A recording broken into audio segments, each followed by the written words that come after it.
The debris still smoldered. That was the first thing Ambassador Vance noticed as he stepped from the diplomatic shuttle onto the shattered concrete of what had been, just yesterday, the central courtyard of Proxima Colony's primary education center. The air tasted like copper and ash. Behind him, his attaché, Dr. Eliza Winters, made a small sound in the back of her throat, something between a gasp and a sob. Vance didn't turn. He couldn't afford to. Not with Supreme Commander Kazirik of the Galactic Imperium standing just ahead, his chitinous exoskeleton gleaming in the colony's artificial sunlight, flanked by a contingent of heavily armed Void Strider soldiers. Vance forced his legs to move forward, each step measured and deliberate. His face, weathered from decades of impossible negotiations and complicated diplomatic maneuverings, betrayed nothing of the inferno raging behind his eyes. They met in the center of the courtyard, near what appeared to be a small shoe. Vance did not look at it.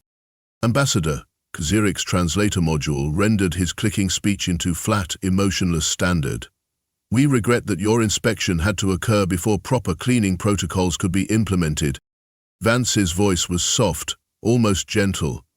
342 children were housed in this facility. This wasn't a question, but Keswick inclined his armored head in what passed for a nod among his species. The Proxima settlement exceeded its authorized population parameters by approximately 15.7%. The Treaty of Arcturus clearly stipulates— They were children, Vance interrupted, still in that same quiet voice. The Supreme Commander's honor guard shifted uneasily, multiple limbs tightening on particle weapons. Age stratification is irrelevant to population control requirements, Kazik responded. Our algorithms determined this facility's elimination would most efficiently address the imbalance, while minimizing disruption to colony productivity metrics. A small breeze stirred the ash around their feet. In the distance, rescue workers continued excavating the east wing of the building.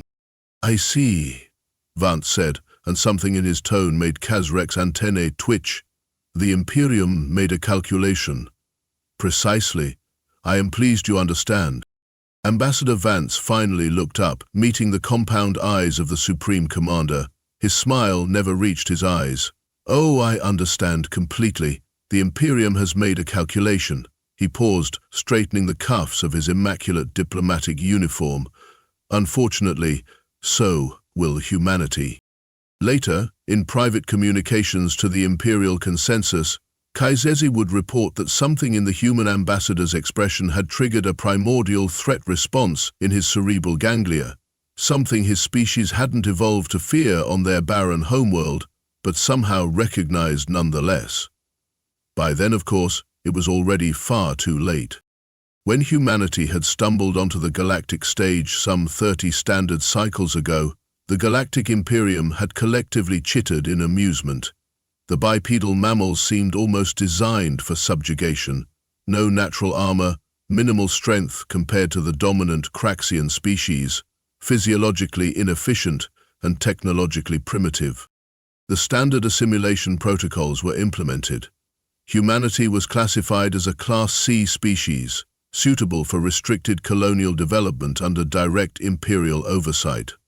Earth was permitted a token diplomatic presence in the Imperial Consensus.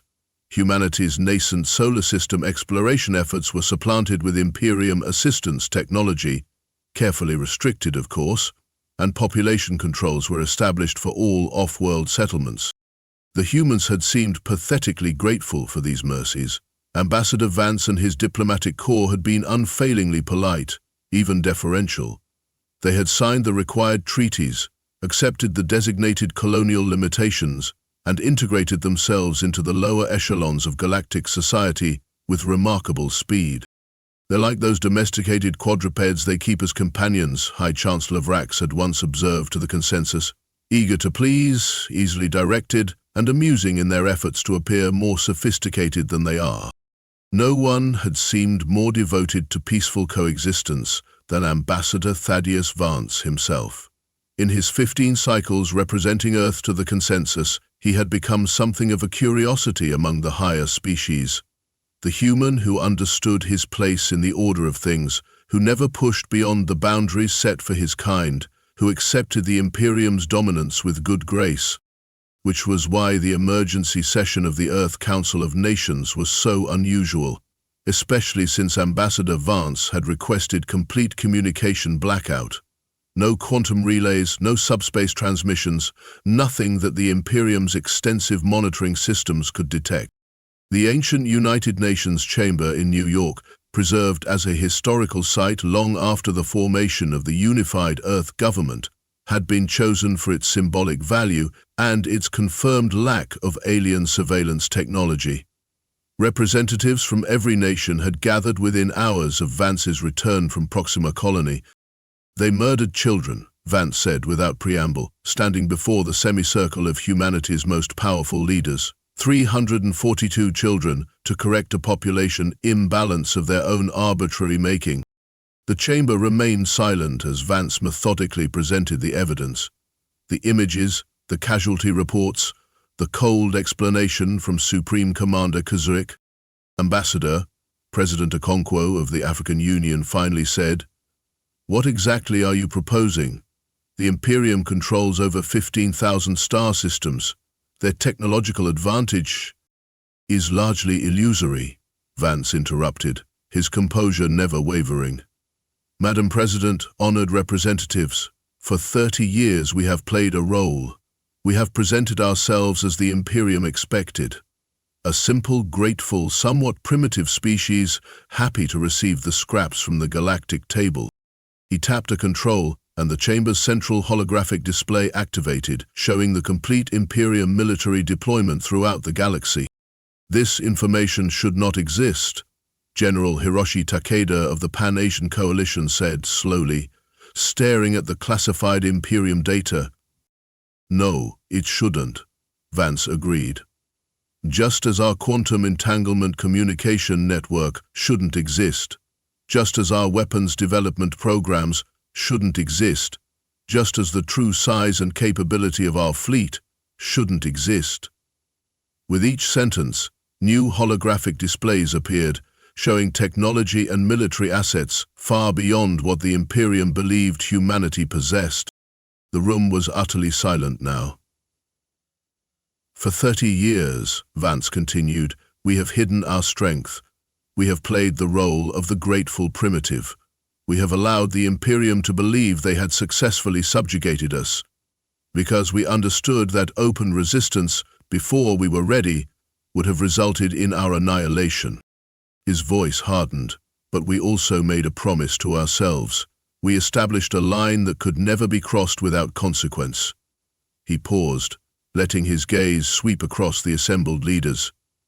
"They crossed that line on Proxima Colony. They murdered our children. There was no debate, no discussion. When the vote came, it was unanimous. Operation Nemesis would commence immediately." Grand Executor Zilvax of the Imperial Consensus was having an irritating cycle. First, there had been that minor unpleasantness with the human colony, regrettable but necessary to maintain order. Then, the unusual request from Earth for a full consensus gathering to formally receive their response to the incident. Most annoying of all, however, were the communication disruptions. 17 outlying monitoring stations had gone silent in the past rotation, probably solar flare activity or some other natural phenomenon, but it required tedious security protocols to be initiated nonetheless. "Executor," his assistant chittered, mandibles working nervously, "Ambassador Vance's diplomatic vessel has arrived. He requests the honor of addressing the full consensus." "Granted," Zyvax waved a limb dismissively. "Let's hear what reparations the humans are begging for this time." The Grand Audience Chamber of the Imperial Consensus was a monument to the Imperium's dominance. Soaring crystalline arches supported a dome that displayed real-time images of the Empire's 15,000 conquered worlds. The Consensus members, representatives of the 7 founding species, perched on elevated platforms arranged in concentric circles, with client-race diplomats clustered on lower tiers according to their status. Humans, naturally, were positioned near the bottom. Ambassador Vance entered alone, without his usual entourage. He walked to the central speaking platform with the measured pace that had become his trademark among consensus observers. Ambassador, Zilvak's voice boomed through the translator system. The consensus recognizes the representative of Earth. You may present your petition regarding the Proxima Colony population adjustment. Vance smiled. Several of the more perceptive consensus members felt a strange discomfort at the expression. No petition, Grand Executor. I come bearing a message and a gift. This was irregular. Zilvak's antennae twitched in irritation. My message is simple, Vance said, his voice carrying clearly through the vast chamber. Humanity is declaring war on the Galactic Imperium. A ripple of what passed for laughter among the various species spread through the chamber. Even Zilvak's mandibles clicked in amusement. Ambassador, while we appreciate your species' emotional response to necessary population controls, such a declaration is already well underway, Vance interrupted smoothly. Which brings me to my gift. He removed a small device from his pocket and activated it. The dome above them flickered, and suddenly the real-time displays of Imperium worlds began blinking out, one after another. What is this? Zilvax demanded, rising from his perch. What deception? No deception, Grand Executor, simply a live feed of what's happening across your empire at this very moment. You see, those communication outages you've been experiencing weren't natural phenomena. They were your early warning systems being systematically eliminated. The chamber erupted in chaos as more and more worlds vanished from the display. Security forces swarmed toward Vance, weapons drawn. He didn't flinch. I wouldn't, he said calmly. This facility is currently surrounded by 37 human warships that your sensors cannot detect.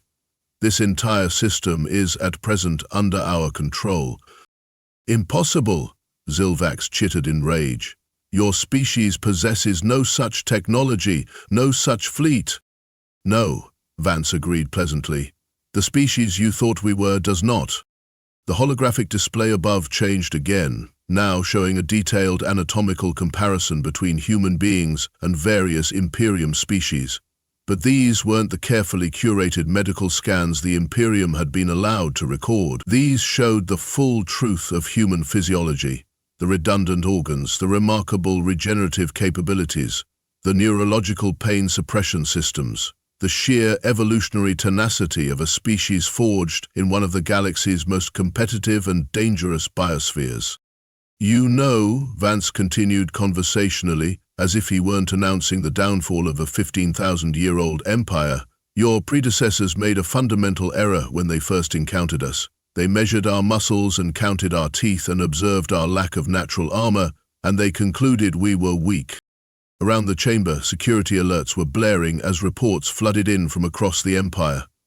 Outposts going dark, fleet command centers not responding, defense systems failing without explanation.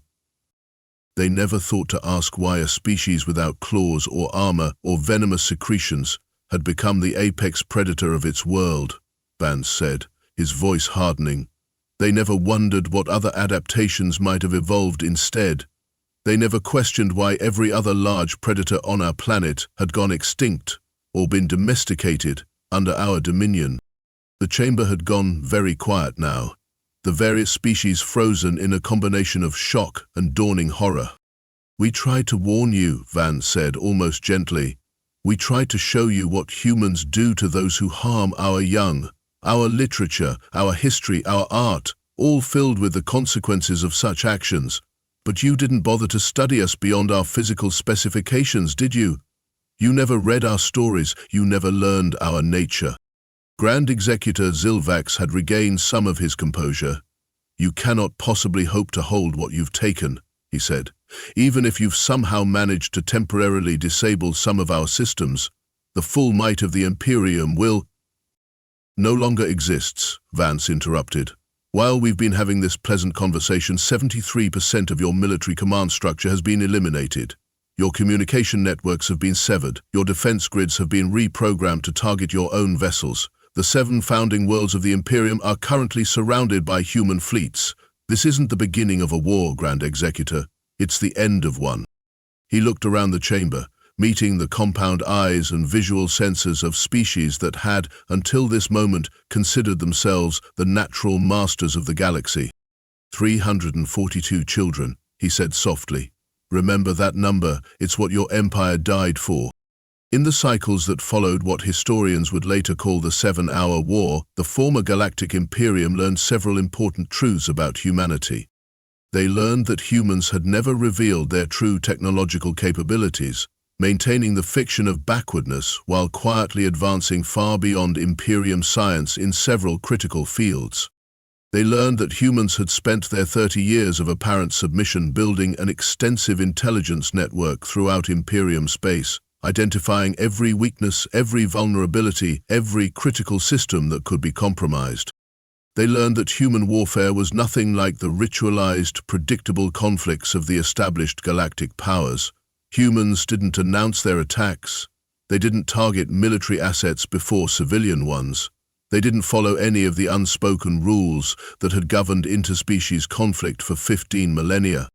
Humans simply identified what would end the war most efficiently, and then they did it. Most importantly, they learned that humans possessed a quality few other sentient species could comprehend: the ability to show mercy from a position of absolute power. For when the 7-Hour War ended, with the entire leadership of the Imperium kneeling, or the anatomical equivalent, before Ambassador Vance in the Grand Audience Chamber, he did not order their execution. He did not demand the subjugation of their worlds. He did not inflict upon them the same cruelties they had so casually visited upon others.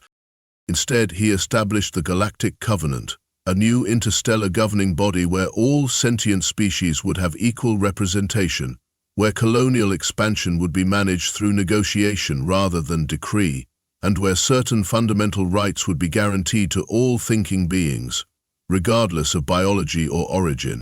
The first article of this covenant was unambiguous. No child of any species under any circumstances shall be deliberately targeted in any action, military or otherwise. Violation of this principle constitutes a crime of the highest order, punishable by the permanent quarantine of the responsible government, organization, or individual.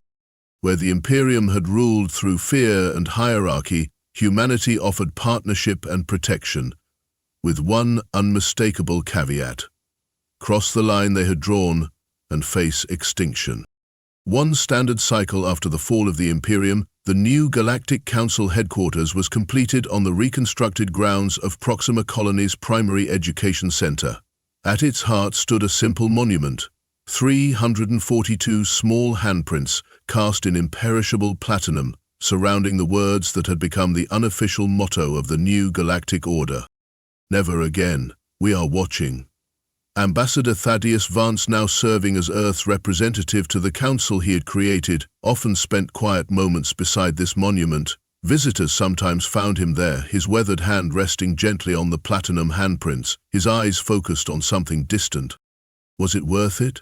A young Craxian diplomat once dared to ask him, her translator struggling to convey the complex harmonics of respect and curiosity in her native speech.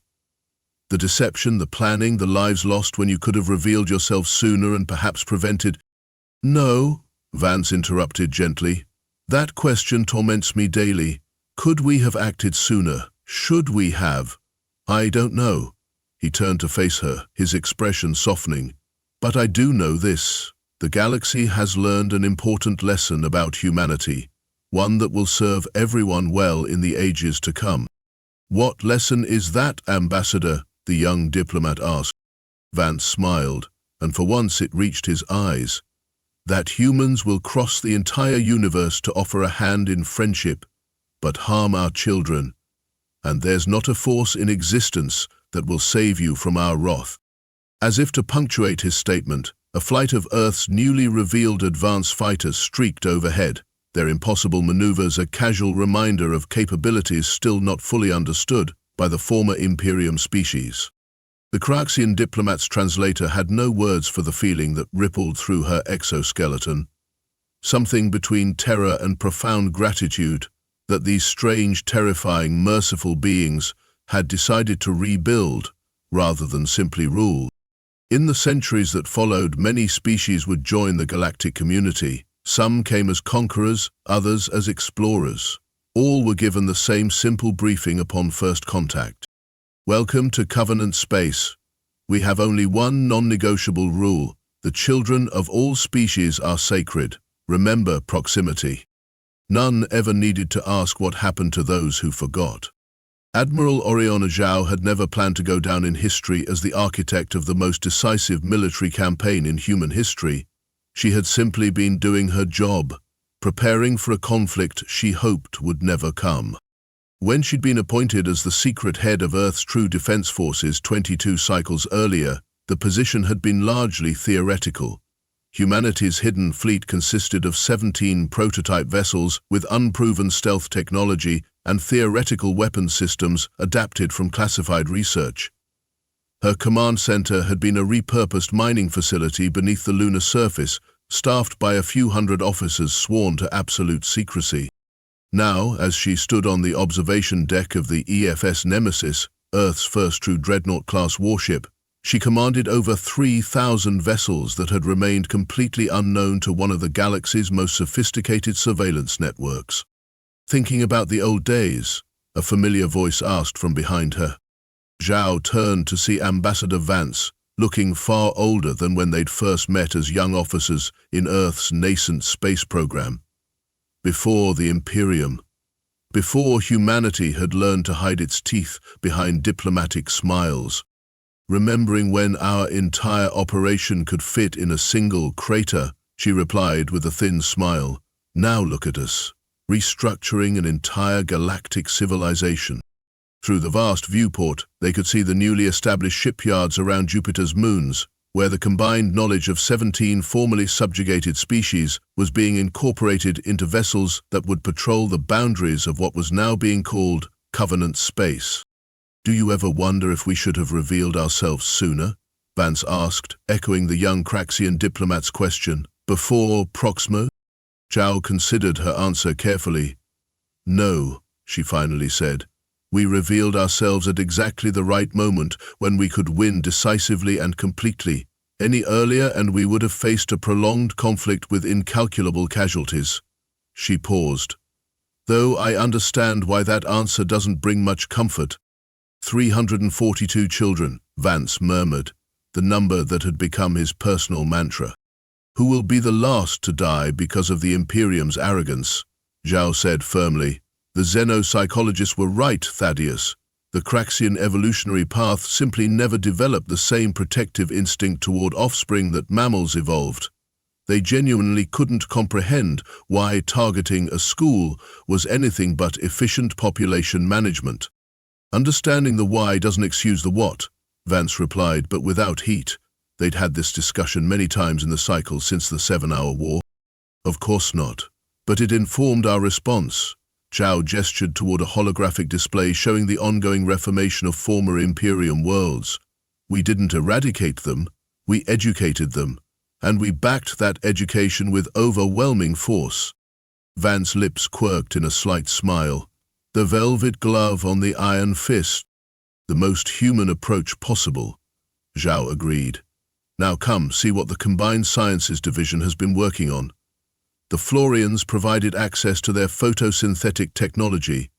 It's revolutionized our terraforming capabilities. As they walked through the massive vessel, crew members of various species, human and non-human alike, saluted smartly. The integration of former Imperium specialists into the Covenant Defense Force had been Ambassador Vance's initiative, part of his insistence that the new galactic order be truly inclusive, rather than simply replacing one dominant species with another. Admiral, a junior officer called, hurrying to catch up with them. Urgent communication from Outpost Epsilon. Long-range sensors have detected an unknown craft approaching from beyond the galactic rim. Zhao and Vance exchanged glances. First contact protocol? Zhao asked. The officer nodded. Initiated as per Covenant directives. Ambassador Ng is already en route with the diplomatic contingent. Interesting timing, Vance murmured as they changed direction toward the command center. How so? New species arriving just as we've established a more equitable galactic community. He smiled thinly, almost poetic. The command center of the Nemesis was a marvel of human ingenuity combined with the best technology from across the galaxy. Holographic displays showed real-time information from thousands of systems, monitored by a diverse crew of specialists. "Put Outpost Epsilon on the main screen," Zhao ordered, settling into her command chair. The display shifted to show a distant region of space near the edge of the galaxy's outer arm. A vessel of unfamiliar configuration was approaching the automated warning beacons that marked the boundary of Covenant space. "Analysis?" Zhao asked. "Approximately 1.7 kilometers in length," reported a Saurian tactical officer, his scaled fingers dancing across specialized controls. "Energy signature unlike anything in our database. Weapons systems, difficult to determine but significant power readings consistent with advanced capabilities.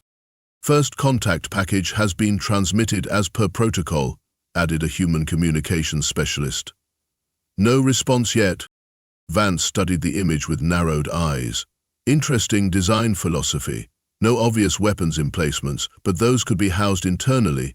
The hull configuration suggests a species that evolved in a high-gravity environment, or one that expects to encounter significant resistance," Zhao added. The communications officer straightened suddenly. "Admiral, we're receiving a response. Audio only, untranslatable. Running it through the linguistic algorithms now." A series of complex harmonics filled the command center, rising and falling tones that seemed to contain patterns just beyond human comprehension. "Reminds me of whale song," Vance murmured, "cetacean communication patterns." The ship's AI processed the transmission, correlating it against all known languages and communication forms. After several minutes, it announced, "Preliminary translation established with 62% confidence, responding with Covenant first contact protocols." "Let's hear what they're saying," Zhao ordered. The AI's synthesized voice provided a real-time translation of the alien transmission. "Approach with peaceful intent, seeking civilization responsible for elimination of the oppressors. Long-range observation indicated significant power shift. Request diplomatic exchange." "The oppressors?" Vance repeated, raising an eyebrow. A junior analyst spoke up. "Sir, I believe they're referring to the Imperium. The translation algorithm is substituting conceptual equivalents." Zhao and Vance exchanged glances. "Seems we made an impression beyond our borders," Zhao said dryly. "Ambassador Eng's vessel will reach the contact point in approximately 6 hours, the navigation officer reported. "The unknown craft is maintaining position at the boundary beacons, respecting our territorial markers."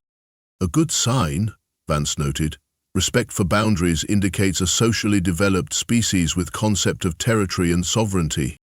Or they're just cautious after watching us dismantle a 15,000-year-old empire in 7 hours, Zhao countered with a hint of a smile. "That too," Vance conceded. "I'd like to join the first contact team." Zhao raised an eyebrow. "The hero of the 7-hour war wants to greet unknown aliens personally. The Council might have concerns about risking Earth's most famous diplomat." "The Council can be reassured that I'll have the full might of Admiral Oriana Zhao's fleet backing me up," he replied smoothly. "Besides, there's a certain symmetry to it. I helped end humanity's first major galactic relationship. Perhaps I should help begin the next one on better footing." Zhao nodded slowly. "I'll make the arrangements. But you'll take a full security detail and the Nemesis will shadow your approach at a respectful distance." "Wouldn't have it any other way," Vance said, his eyes returning to the alien vessel on the display. "I wonder what they make of us. The species that overthrew the masters of 15,000 worlds." "We'll find out soon enough," Zhao replied. "Let's just hope they paid attention to the most important lesson." "Don't harm the children," Vance said softly. "Any children," Zhao corrected. "That's the point of the Covenant, not just ours, everyone's." Vance nodded, a distant look in his eyes. "Perhaps that's the true legacy of those 342 children on Proxima. Not just saving humanity from subjugation, but extending that protection to every child of every species in the galaxy." A high price to pay for such a lesson, Zhao said quietly. Too high, Vance agreed, which is why we ensure it never happens again. As preparations began for humanity's next first contact, news of the approaching alien vessels spread rapidly through Covenant space.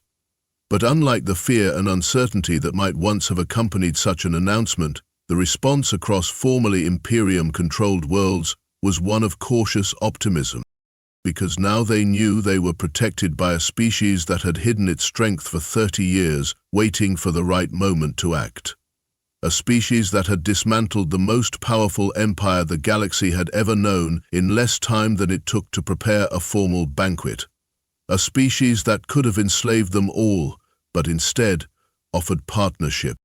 A species that would cross the universe to offer friendship, but would bring apocalyptic wrath upon any who harmed its children, or now, any children at all.